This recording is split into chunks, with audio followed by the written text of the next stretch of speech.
무아가 내가 없으면 진정한 나는 무엇입니까? 부처님 가르침은 사실 흔히 불교에 대해 오해하는 게 뭐냐면 불교 수행은 참나를 찾는 것이다. 이렇게 우리나라 불교에서 얘기를 많이 합니다. 근데 사실 불교의 정통에서 보면 맞는 얘기가 전혀 아닙니다. 석가모니 부처님께서 남기신 근본 경전이 있단 말이죠. 거기서 그런 얘기가 하나도 안 납니다. 부처님께서는 무아를 얘기하십니다. 나라고 할 만한 실체가 없다고 얘기하십니다. 그리고 실제로 그 경전에서 많은 부분에 있어서 그 참나, 무엇인가를 진짜 나라 여기는 그런 많은 견해들이 있단 말이죠. 많은 스승들과 많은 견해들을 부처님께서 비판하십니다. 그것을 논파를 하세요. 대표적으로 디가니까의 법망경이라는 경전이 있습니다. 거기에 보면 62가지 사견에 대해서 부처님께서 논파하는 그 내용이 담겨져 있습니다. 그러니까 사견이라면 잘못된 견해죠. 삿된 견해 62가지를 쫙 나열해 놓으시고 그것을 논파를 하시는데 그 대부분이 참나라는 그런 개념을 갖고 있는 그걸 논파하십니다. 근데 참나를 뭘 여기냐가 다 다른 거죠. 어쨌든 간에 뭔가 내가 무엇인가를 어떤 외도는 이걸 참나라고, 어떤 외도는 저걸 참나라고 여기면서 그 주장들을 하는데 그것들을 하나하나 다 논파를 하세요. 다 사견이다. 60%가지 전체가. 그러니까 불교에 대한 오해가 많은 거예요. 원래 석가모니 부처님의 가르침이 뭔지를 어떻게 보면 지금 사람들은 잘 모르는 거죠. 왜냐? 부처님의 가르침이 2600년 전에 인도에서 나타났단 말이죠. 근데 그 가르침이 전해졌잖아요. 그죠? 저 중국을 거쳐서 그 우리나라로 이게 수입됐잖아요. 근데 그 과정에서 너무 많은 변화가 생긴 거예요. 불교 가르침이 아닌 게 많이 들어가기도 하고 또는 이 새로운 가르침이 막 새로 만들어지기도 하고 하면서 원래 석가모니 부처님의 가르침이 뭔지가 완전히 퇴색이 돼버린 거예요. 퇴색이 돼버린 거야. 그러니까 참나를 찾는 게 이게 불교 수행의 목적인 것처럼도 얘기를 하는 겁니다. 그 말이 안 되는 겁니다. 부처님께서 석가모니 부처님은 그런 말씀을 하신 적이 한 번도 없습니다. 오히려 그 반대인 거죠. 참나를 갖고 있는 걸 비판하신 거예요. 참나를 찾으려고 하는 수행자들을 비판하셨죠. 그러니까 이 불교의 가르침은 진짜 나라고 할 만한 게 없다는 겁니다. 그러니까 보통 잘못된 견해를 갖게 되면 참나라는 것은 영원하고 불변하는 것이고 영겁불망, 영원불미한 것이고 영원하다고 얘기하거든요. 그런데 이것도 잘못된 견해예요. 부처님의 가르침은 영원함이 없다는 가르침, 이게 무상의 가르침입니다. 재행이 무상하다잖아요. 무상하다는 겁니다. 그리고 무아이다는 게 부처님의 가르침인 겁니다. 나라고 하는 말은 실체가 없다. 그러니까 나라고 할 만한 실체가 없다는 거예요, 이게.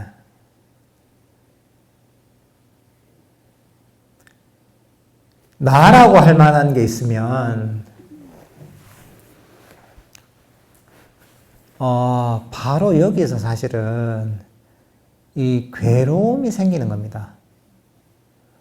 근데 부처님 뭐냐 하면 바로 무상하고 무아이기 때문에 바로 괴로움이 생긴다고 하셨거든요. 실제로 무상하고 무아인데 그걸 깨닫지 못하고 무상하지 않다고 여기고 그리고 내게 있다고 여기기 때문에 거기서 괴로움이 생긴다고 얘기하십니다. 근데 실제 우리가 경험하는 건 어떻습니까? 모든 것은 변해갑니다. 그리고 모든 것은 나의 것이라고 할 만한 게 없습니다. 내 것이라면 내가 원하는 대로 이렇게 되려면 저렇게 이렇게 돼야 되고 저렇게 되려면 저렇게 돼야 되는데 이 물질이든 정신이든 내 뜻대로 되는 게 어디 있습니까? 몸도 어떻습니까? 나 늙기 싫지만 늙잖아요. 내 뜻대로 안 됩니다. 마음은 어떻습니까? 언제나 행복하고 싶지만 행복하기만 한 게 아니잖아요. 괴로움도 생깁니다. 그러니까 이 실제로 보면 이 무상하고 무아인데 그걸 깨닫지 못하기 때문에 여기서 괴로움이 생기는 겁니다. 그러니까 이 사람들은 보면 뭐냐면 집착할 걸 찾습니다. 왜? 무상하고 무아이면 집착할 게 아무것도 없잖아요. 없으니까 뭐 이래서 뭐가 되겠나? 사람들의 생각은 그런 겁니다. 사람들은 뭔가 하나는 내가 움켜쥐고 싶은 거야. 하나는 움켜쥐고 싶은 거야. 근데 그래 딴 거 다 이 몸도 또 생각도 다 그래 좋다. 다 무상하다. 하지만 진짜 영원한 참나 이것만은 영원한 것이고 진짜이고 불멸하는 것이다. 이런 걸 찾고 싶어 하는 거야. 결국은 이게 사람들의 욕망이 만든 거야.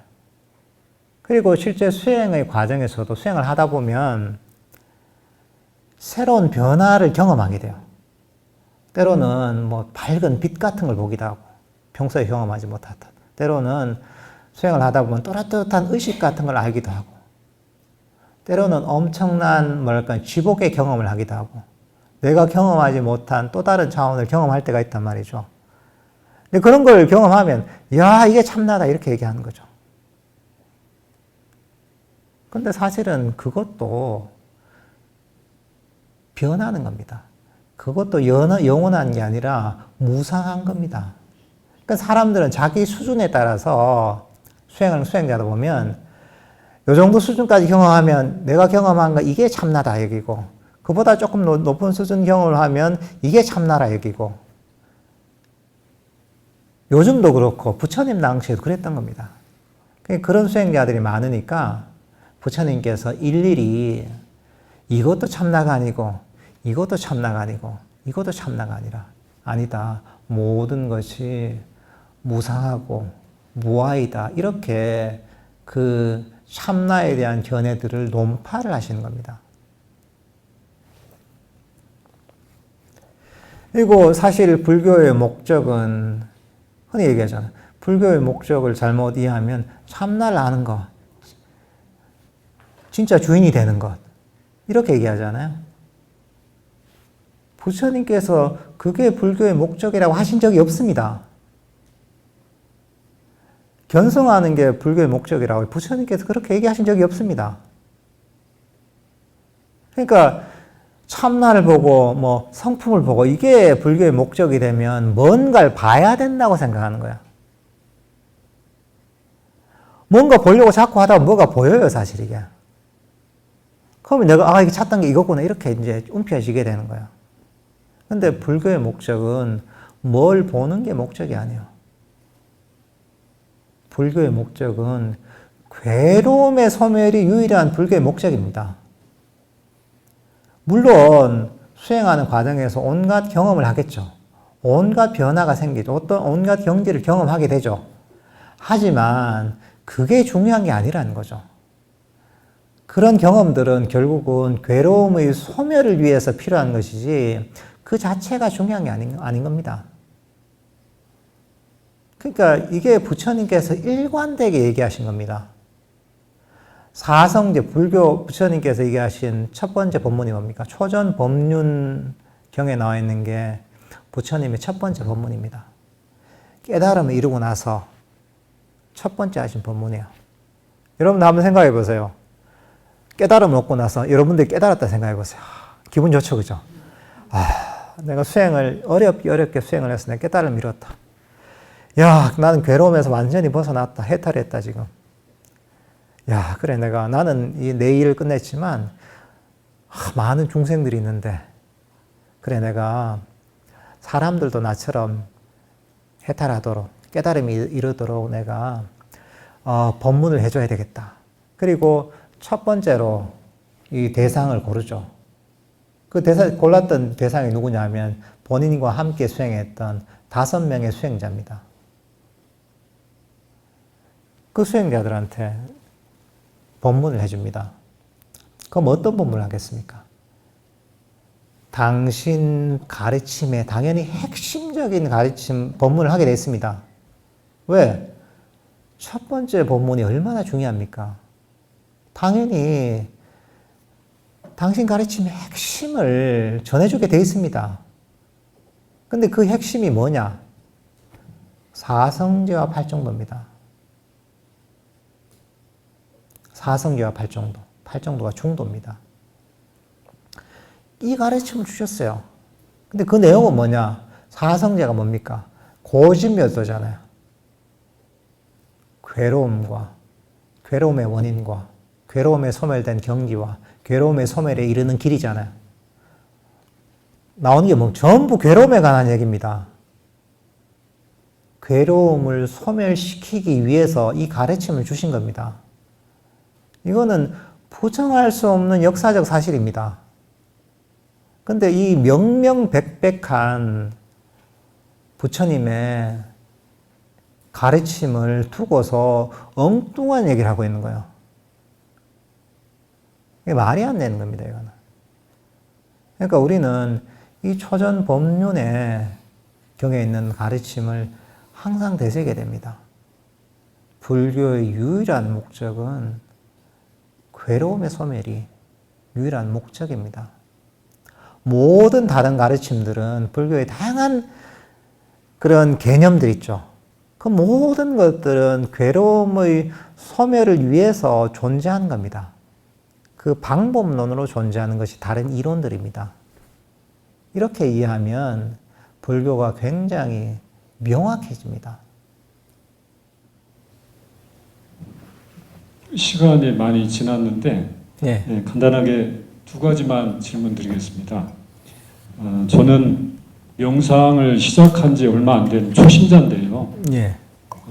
스님께서 명상에 대한 올바른 이해와 또 명상 수행하는 방법을 정확하게 안내해 주시고 또 설명해 주셔서 너무 감사드려요. 유튜브를 통해서 그 스님을 처음 알게 되었고요. 그런데 또 이번 명상 수련회를 와서 제가 느꼈던 것은 그 여러 가지 질문에 대해서 정말 성심성의껏 또 증문즉설 같은 그런 느낌도 들고요. 아주 정확하게 또 설명을 해주셔서 앞으로 수련회를 좀 기회가 되면 또 와봐야 되겠다 이런 생각도 하게 됩니다. 첫 번째 질문은 스님께서 명상 처음에 시작을 할 때 그 유도 명상을 해주시잖아요. 그러면 저 같은 경우는 집에서 아침 저녁으로 하는데 그렇게 집에서 할 때도 유도 명상을 하는 것이 괜찮은지, 그리고 또 한 가지는 그 호흡 명상을 할 때 그 신수신법인가요? 그 사념처를 관하는 방법은 또 괜찮은 건지 그게 궁금합니다. 이상입니다.